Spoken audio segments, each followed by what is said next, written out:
On the morning of February 27th, 1968, an elderly woman in a Harlem apartment knocked on her bathroom door and got no answer. When she finally forced it open, she found her grandson lying on the tile floor. He was 25 years old. A decade earlier, his face had been on magazine covers across 2 continents. His voice had topped the charts in America and Britain, and screaming teenage girls had chased his car through the streets of London. On the day he died, he had almost nothing. No entourage, no manager, no bank account worth mentioning. Just a grandmother, an empty apartment, and a body that heroin had finally stopped. His name was Frankie Lymon, and for a few dazzling years in the 1950s, he was one of the most famous teenagers on Earth.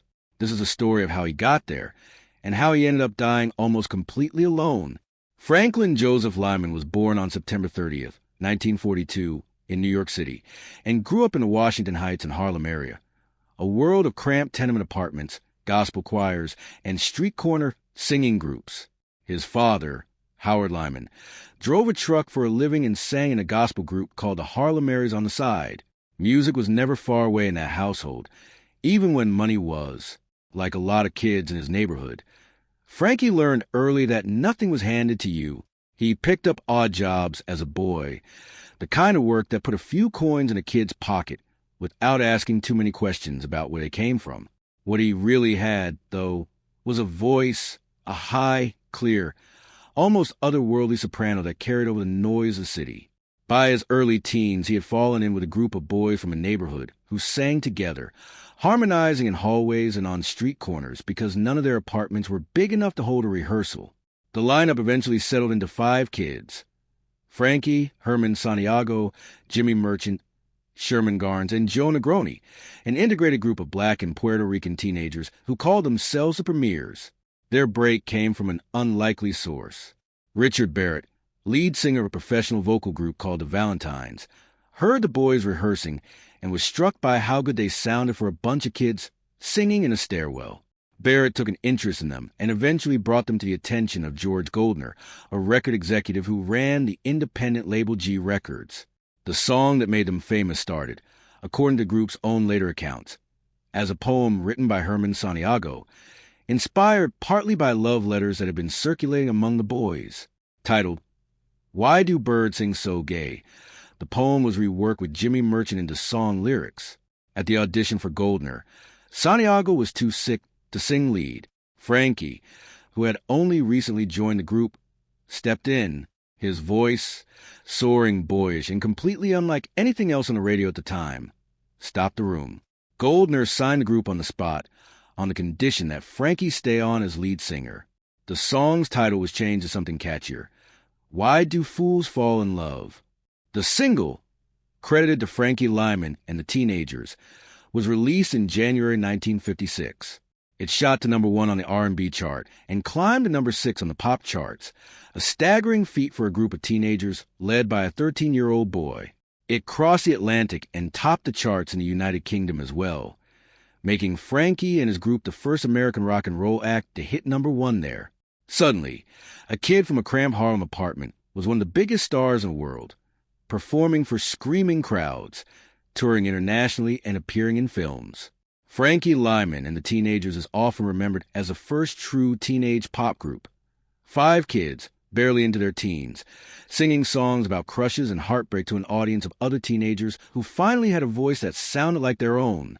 Frankie, with his sweet, soaring soprano, became the face of the group and, by extension, one of the first black teen idols in American pop culture. Everybody wanted a piece of him. Record labels, promoters, and the press, who couldn't get enough of the story of a poor Harlem kid conquering the charts before he'd even finished junior high. But behind the hit records and the screaming fans, the business side of Frankie's career was rotten from the start. The songwriting credit for "Why Do Fools Fall in Love" tells its own story. Although Herman Santiago and Jimmy Merchant had done much of the work shaping the song, the official copyright listed only Frankie Lymon and George Goldner as writers. That meant Goldner, the record executive, not a songwriter, collected a cut of the royalties on a song he hadn't written, while 2 of the actual teenage authors got nothing. It was a common and largely legal trick in that era of the music business. control the paperwork, and you control the money, regardless of who actually wrote the music. Things got even murkier a short time later, when Goldner, who had serious gambling debts, sold off his interests in G Records. The buyer was Morris Levy, a New York music industry power broker with well-documented ties to organized crime. Levy would go on to become one of the most feared men in the record business, building a career on exactly this kind of maneuver, quietly attaching his name to songwriting credits and publishing rights on hits he had nothing to do with writing, then using labels, lawyers, and intimidation to make sure nobody challenged him. Why Do Fools Fall in Love became one of many songs where Levy's name ended up on the credits. Frankie, as a minor, should have had his earnings protected. In theory, a working child performer's money is supposed to be safeguarded until they come of age. In practice, huge sums generated by Why Do Fools Fall in Love and the group's subsequent hits never translated into lasting financial security for the teenagers who made it. Frankie would spend the rest of his life essentially broke, despite having helped create one of the defining songs of early rock and roll. The group itself didn't survive fame for long. As Frankie became the breakout star, tension grew between him and the other members, who increasingly felt sidelined in favor of the boy whose face and voice the label was building the whole act around. By 1957, barely 2 years after their first hit, Frankie left to go solo. He was 15 years old. Going solo did not go the way anyone hoped. Frankie's solo singles on Roulette Records, the label now controlled by Morris Levy, failed to catch fire the way Why Do Fools Fall in Love had. Part of the problem was simple biology. Puberty hit, his voice deepened, and the pure boy-soprano sound that had made him a sensation was gone for good. He couldn't help it. Every teenage boy's voice changes, but the audience that had loved him as a novelty act had little patience for a grown man's voice singing the same old songs. His highest-charting solo hit was a 1960 cover of Little Bitty Pretty One, which only reached the mid-50s on the pop charts, a shadow of what Why Do Fools Fall in Love had achieved. The wave was already receding. One especially telling moment came in the summer of 1957, when Frankie appeared on Alan Freed's live ABC variety program The Big Beat. During the broadcast, Frankie was filmed dancing with a white teenage girl from the studio audience. In the segregated climate of 1950s America, especially in the South, the sight of a young black entertainer dancing with a white girl on national television triggered immediate, furious backlash from network affiliates. The controversy was serious enough that it contributed to the show being pulled from the air entirely. Frankie hadn't set out to make a political statement. He was a teenager enjoying a moment on stage, but the racial politics of the era turned an innocent dance into a career-damaging scandal, and it was one more example of how little control he actually had over the forces shaping his life and career. According to Frankie's own account, given years later in an interview with Ebony magazine, he was first introduced to heroin at around age 15 by a woman roughly twice his age. It is a devastating detail. A boy who had been thrust into adult fame with essentially no adult protecting his interests was also, at almost the same time, introduced to one of the most destructive drugs there is. What followed was a decade-long battle with addiction that swallowed whatever career Frankie had left. He was, by several accounts, painfully aware of what addiction was doing to him. In one interview from the 1960s, reflecting on his own drug use, he described the terror of an addict who understands exactly how much danger they're in with every dose, and yet cannot stop reaching for the needle anyway. His addiction cost him professionally and legally. He drifted in and out of contracts with labels hoping to recapture his old magic, including stints connected to larger companies looking for a comeback story. But he frequently failed to show up for sessions or performances. He was arrested multiple times on drug-related charges through the early to mid-1960s. In 1961, Roulette Records ended its relationship with him, and he entered a drug rehabilitation program, one of several attempts he would make over the years to get clean. He did try. In 1966, fresh out of stint at a New York hospital's rehabilitation program, Frankie spoke to a crowd of roughly 2,000 teenagers at a community event in the Bronx, telling them he had been born again and wasn't ashamed to admit he'd gotten treatment, hoping his story might keep other kids from repeating his mistakes. It was a sincere moment, but it wasn't the end of the story.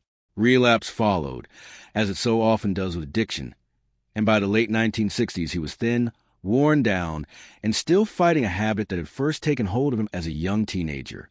Later that decade, facing legal trouble connected to his drug use, Frankie enlisted in the U.S. Army and was stationed at Fort Gordon in Georgia.